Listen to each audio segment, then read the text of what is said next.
welcome back to my channel. Thank you so much for being here and spending this time with me. It means the world to me that we're hanging out, and it is midnight on a Saturday night, and I just kind of wanted to do a stream of consciousness about love once again. And first of all, deleted Instagram off of my phone 2 days ago, and I feel like I didn't even realize how much space it was taking up mentally, even though I feel like I didn't go on it too much, I didn't worry about it too much. Just the act of deleting it off of my phone and not having it be even the littlest priority has made so much space for like so many creative visions to come through, but I'll get into that in a little bit. In all of my videos, I really hope that at the very core of it there is the seed of love, whether that be through loving and accepting myself or sharing my stories and the suffering that I've experienced and overcome, which comes in many forms for everyone, or just the way that I choose to decorate myself and live my life. I really hope that in some way it can make you feel like this life is special and worth making special and intentional. I was thinking about this a few days ago, like why certain things at thrift stores make me feel like actual emotions and feelings, and is that vain or materialistic, or like what is it about this thing that makes me feel like I'm safe? An object. Why does this make me feel like I'm safe? And I think it's just because I want to put intention into things in my life, into everything in my life. And when I was growing up, it felt like nothing was made to be special. Nothing was laid out or decorated in a way that looked beautiful, like everything was a cluttered mess, or felt like hoarding, or felt like it just didn't feel special, and I didn't feel special when I was growing up. And I think now, because I have so much control over my environment, I try to get things that make me feel good, like the color yellow. And this is a little watering plant water thing that made me feel I'm gonna take care of my plants and that I'm gonna care about something. This thing that holds my plants, the plaid on it, it reminds me of like the 70s. It reminds me of backpacking in the mountains and like the beautiful fonts of the 60s and 70s that I love. And I realized that I want things to look and feel good, because I've entered places, environments that just don't feel good, that just energetically don't feel good, that feel cluttered, that feel unsafe, and I have control in my own space to make things feel like a sanctuary and to make things feel like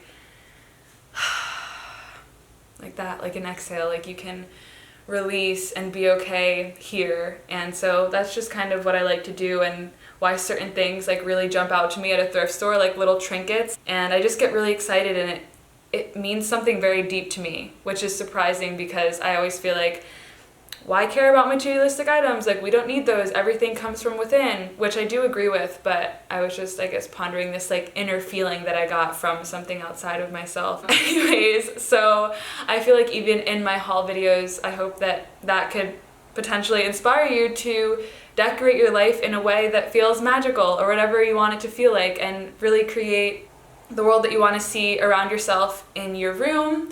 My room has always been my sanctuary ever since I was young. My dad told me this, like when I was younger, I would organize everything. Like I would organize my books and my clothes, and he was like, I thought that was really peculiar for a child to be doing, and it's because that was my safe space. Like I was making safe space in my house, in my own room, the space that I had for myself, and I didn't even realize I was doing it. But then when I moved to New York, I put flowers on my wall, which a lot of you guys have been so inspired by, and I feel like you putting it on your walls is also you building your sanctuary. And moving here, I feel like settling in and feeling comfortable has also been me decorating it and putting up symbols of like my flowers, things that are familiar. I just I don't know, I hope that you can feel that. And I don't know why like deleting Instagram has sparked this thing inside of me, or this clarity about the message that I'm trying to spread, but it really has, and it really is love and acceptance, the concept that you can change your life at any moment, no matter where you've come from or what you've done or what has happened to you. One thing that I really wanted to share in my depression video that I forgot to share was that we may have beliefs deeply embedded in us that don't serve us in any way. Beliefs that we're not worthy of love, or that we will never be beautiful, or that we'll never look good enough, or that we're not smart enough. And these can come from so many different outer things. Growing up, everything is affecting your psychology. There are just so many things brainwashing us all the time. Movies and TV shows and commercials and ads and our phones and social media is a huge one. So many things are photoshopped and fake on Tumblr as well, even though that's like a really inspiring platform at times creatively. And of course, the people in our lives. I just want to share, I used to feel so bad about feeling bad about my body, and I would be angry at myself for not liking myself. Like, why don't I just love myself already? Like, Jesus, what's wrong with me? Why can't I accept a compliment? Or why can't I stop struggling with binge eating or body dysmorphia? And I realized that it's not actually my fault. It's a result of everything that I have seen and heard around me. I was always judged based upon my body from people in my family, like, oh, you're getting fat, you're getting so fat, or you're getting too skinny, or, oh, you're skinny now, you look so good, or being bullied for being Asian and like people asking why my eyes looked like this, or calling me a chink, or saying that my skin was yellow. And I completely forgot all of that and then placed all the blame upon myself for not feeling worthy or loving my body, which is kind of crazy. And I think that a lot of us do that. We're just like so hard on ourselves all the time, and it might be good to question if you have any core limiting beliefs and see where those came from and see if you can rewrite that story. And I've talked about this before, but just a little reminder, if there's anything that you feel is holding you back in some way, ask yourself where that's coming from, and if you can put a word or a sentence to what that is, like, I don't feel worthy of love, and then rewriting that with a positive one, that I am worthy of love. At first, it may just seem like words, and it might take you a while to believe it, but your thoughts are shaping your actions. If you can imagine the world as an ocean of energy, and your thoughts are electromagnetic waves that you're putting out there, that's what you're doing every time that you're creating a negative belief or a positive belief. You're kind of piercing the ocean of energy with your wave of belief about yourself or about others or about humanity, and it's really powerful. And so it might just seem like a thought, like, oh, I say I'm worthy, but I don't feel worthy, but eventually it'll start to change your actions about what you do,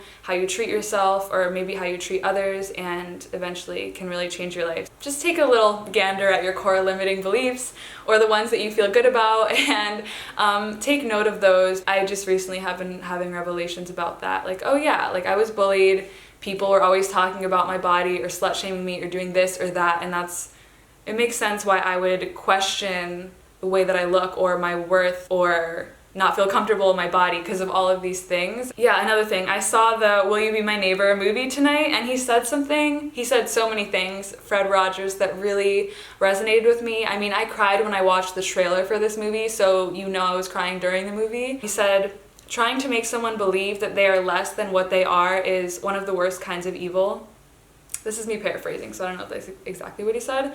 But that really stuck with me because I never knew how to put that into words when I see people hating on each other or tearing each other down, or people leaving me hateful messages or making videos about me. And I think that there are so many factors in this life that make people feel bad or not enough. It's not always a person directly telling us, but there's so much that make us question our worth, our ability to do things, our capability to pursue our passions and the things that we love, or to even just speak and use our voices. And so why would you want to be a person who's adding to that, who's adding to people's doubt? So that really resonated with me. And Fred Rogers also had a lot of people like saying bad things about him or saying that he was gay, and people were just very homophobic back in that time. It was hard for people to believe that someone just that good existed, and someone who wanted to spread love and that was really his main intention, was to help children feel okay. I think that was a hard thing for people to grasp. I think that when people watch my videos also, sometimes it's hard for them to grasp that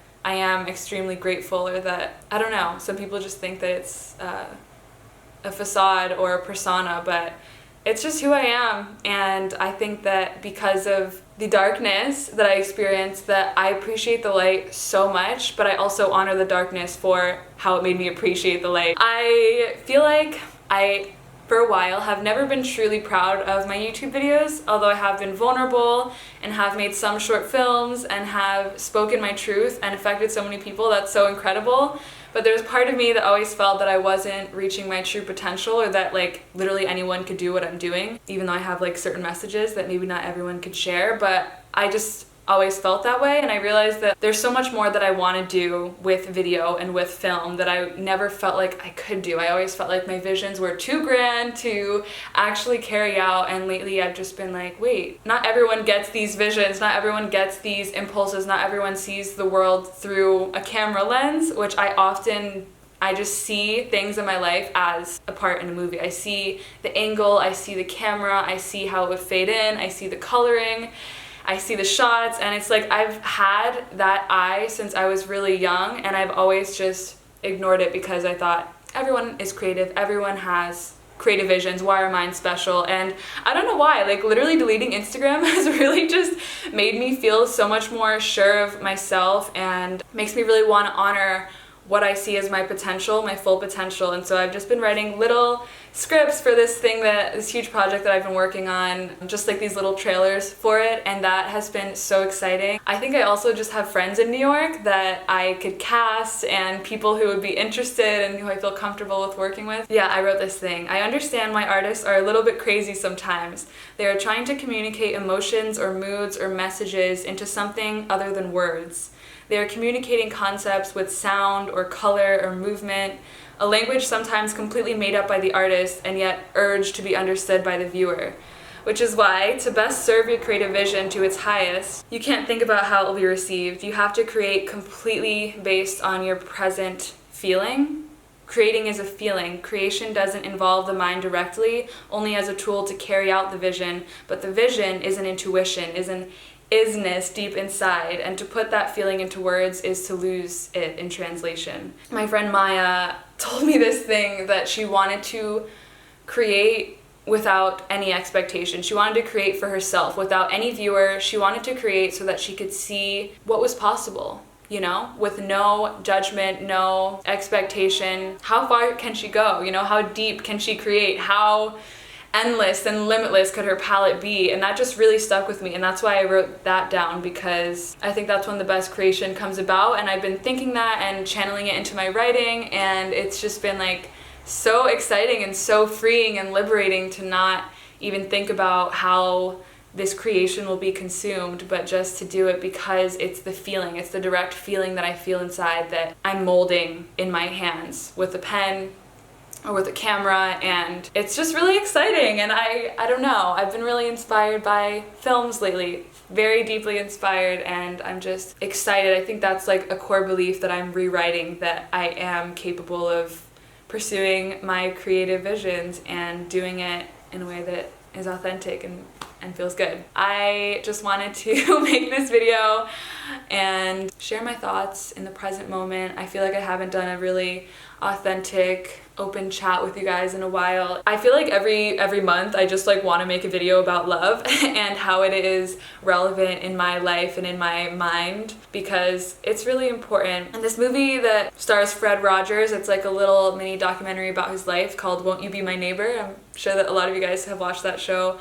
I never watched it. I only saw gifs of it on Tumblr, but his message is just to spread love and to make children, when their minds are very precious and really easily molded by what they hear and see and absorb, especially on TV, he wanted to make them feel safe and accepted. I just really resonated with his heart, like his energy, and I hope to be somewhere in my life close to doing what he did, and just letting people know that they're worthy of love and that they're special exactly as they are right now, and that they don't need to change. And it's really hard to hear that sometimes. You are special and you're worthy of love just as you are. You don't need to change a thing. I just wanted to tell you guys that because I truly believe it, and I truly believe everyone is inherently good and that people just need to feel love, man. That is my message and that is my truth about love. I'll make another video about love next month, maybe. I have a lot of videos going up next week, and hopefully some short films will be coming. They're brewing, they're conspiring right now on a piece of paper, and soon to be casted. I might actually re-download Instagram just to find a few people. Yeah, I'm just really excited. I feel like I'm okay with calling myself an artist, which is a label that I never felt worthy of, but I do feel that way. I'm feeling grounded brothers and sisters. Thank you so much for watching this video. I hope that you can find some way to channel love in this very moment. Maybe take 8 deep breaths into your tummy and your ribs and your chest right after you watch this, and exhale fully. If you're feeling a little anxious or stressed, just extend your exhale, make it longer than your inhale, because that'll really help to ground you. And I will say goodnight. So sleep well, you guys, or have an amazing day if you're watching this in the daytime. And I love you so much. Thank you. I believe in you so deeply because I believe in myself. Therefore, I have the space and the belief to believe in you as well, and everything that you're worthy of and capable of achieving, especially loving yourself. Thank you, and I'll see you in a video soon, I hope. Bye, guys.